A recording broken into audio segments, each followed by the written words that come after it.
Hello, this is Alex from phpacademy.org, and this is a video tutorial for the new Boston. Now, in this video tutorial, we're going to get to grips with the basics of creating a PHP file, what extension we're going to give it, and how we're going to set up the inside of the file to ensure that our web server deals with it correctly. Because PHP isn't part of our web server package, we may need to specify in Apache to look out for PHP files, and you can do this in your http.conf file that we've already looked at when we've set up our Apache installation.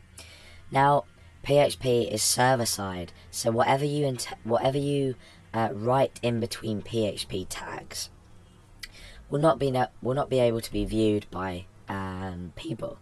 Usually, when you create an HTML document, you'd start with your HTML tags. You'd obviously do it much more correctly than this, but you'd start with your HTML tags. You'd create your body tags, and different information and different functionality of the page will go in different places. Now, in PHP, it's a lot more loosely structured, and the way we do things is we use PHP tags. Now, on their own, PHP tags look like this.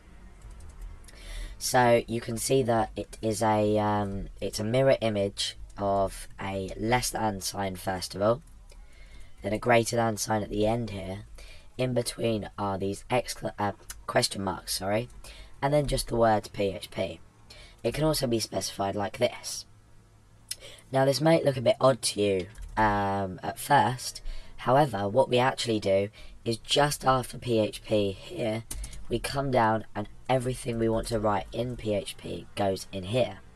So every time you set up a new page and you want to include some level of PHP in it, for example, you can combine PHP and HTML in a page. We could have our PHP tags here, and we could also have our HTML tags down here. So whenever you start up a new page and you're going to include PHP, you want to create your tags like that or like that. I'd probably recommend the use of the PHP notation at the start. So these are your PHP tags. PHP code will go inside here. So how do we go about saving our file so it can be interpreted properly by our web browser, or our web server, So we go ahead and we save the file. Now, I have a folder inside my htdocs folder called series, and this is where the videos, or the code for the videos for the whole series, will go. I've created a particular folder here called first file. So this is how we're going to access it in our web browser. We're going to go to localhost, series, first file, and then we're going to have our file name here. So let's just call this document let's say, we'll call it index.php, because typically an Apache installation will take an index.php and index.html files as default files to be loaded inside a folder. And by that, I mean, if your file is named anything else, so I'm going to call this just for file.php for now. Remember, we're using .php. You can, just to be sure, choose all files here and enclose that in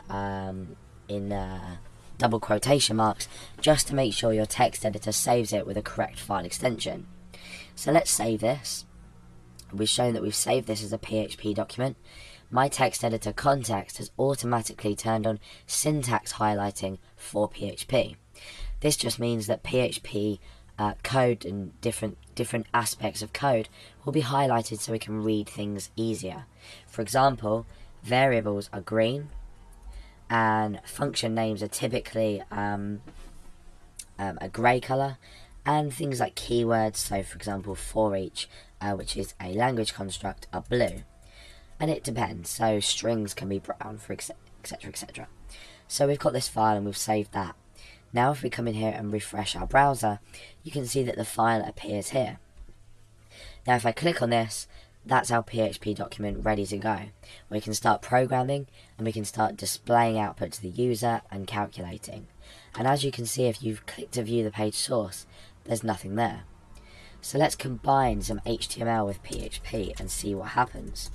And you can see now that by just including some HTML tags and refreshing the page, you can see that these actually show up. However, our PHP code will be up here, however, it won't be shown because it's interpreted by our web server program. That's where everything's sort of calculated, and then we display the output that we want using PHP. So it's a server-side scripting language as opposed to HTML, which is just tags that are interpreted by different browsers. Okay, so like I said earlier, you can name your file and give it a specific file name, or you can choose to name it index.php. So I'm going to set up some PHP tags, and I'm going to save this as index.php. Now, this is in this directory if we go back, so when I refresh, index.php will automatically be opened. We won't have this index of /series/first file. We won't be able to see the files. We'll just be presented with the index.php page. And to test this, I'm going to use a simple command in PHP to demonstrate this. I'm going to say echo, and this is my output. There's a tutorial on echo and what it does, or you'll see what it does, but how it works and a bit more information about it. So for now, I'm just going to be outputting this to the screen. So let's refresh the page. You can see that we've automatically gone to index.php. My browser doesn't show it up here, but let's just type that in manually so we can definitely see. So the page, it's automatically gone to index.php. If I just choose to go to the file, the folder I mean, is exactly the same. So these are different conventions of naming files. If you name something anything else other than what's specified, index.php and index.html I think are default specified in an Apache configuration. However, normal files are not named to open by default. So that's a bit about naming files and how you should name and create your files.